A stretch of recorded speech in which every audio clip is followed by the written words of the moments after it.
Hello bachcho, let's see this question. So the question says, in the given arrangement, n number of equal masses are connected by a string of negligible masses. The tension in the string connected to the nth mass is what? So tension जो nth mass को connect करने वाली है, उसका tension कितना आएगा? So tension in the string connected to the nth mass. तो हमको ये वाला टेंशन निकालना है यहाँ पे, ठीक है?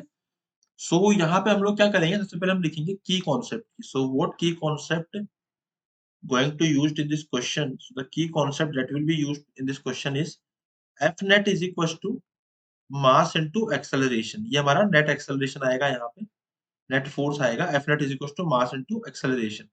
So अभी हम यहाँ बात करने वाले हैं इस क्वेश्चन में पर्टिकुलरली डायग्राम को रीड्रॉ करते हैं अभी हम लोग एंड डायग्राम को हमने पूरा रीड्रॉ किया इस तरीके से.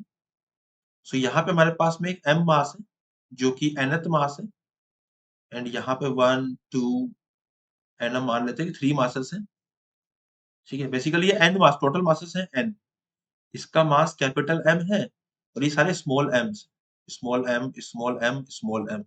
तो ये 1 2 3 है ना, 4 मैंने बनाया नहीं यहाँ पे n जगह की कमी की वजह से. अब नीचे की तरफ जो फोर्स लगेगा इस क्वेश्चन में, तो नीचे लगेगा यहाँ पे mg, ओके, और यहाँ लगेगा टेंशन T. अगर मैं इस पूरे को एक सिस्टम मान लूं तो यहाँ पे जो टेंशन लगने वाला है हमारा वो लगेगा T. ओके, नाउ हम लोग एफबीडीज बनाएंगे तो लेट सपोज कि एक्सेलरेशन नीचे की तरफ है इसका, तो इसका आगे की तरफ होएगा. सो आई कैन राइट कि यहाँ पे, तो यहाँ पे हम लोग क्या लिखेंगे, capital mg minus t is equal to m into a, first equation, and यहाँ आएगा t, this will be equal to small m into n, क्योंकि टोटल n मासेस है, multiply by acceleration a. So दोनों को add कर देंगे तो ये आएगा हमारा capital mg is equal to capital m plus n into small m multiply by acceleration a.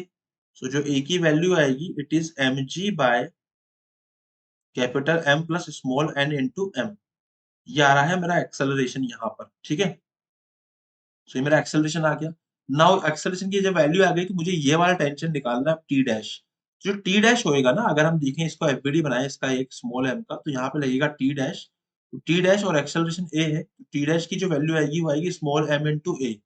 सो यहाँ पे जो हमारी वैल्यू रहेगी वो capital M small m g divided by capital M plus n into m. तो ये रहेगा हमारा टी डैश यहाँ पे. ओके, सो टी डैश की जो value it is matching with option number 1. So option number 1 is the final answer. I hope you understood it well. Best of luck.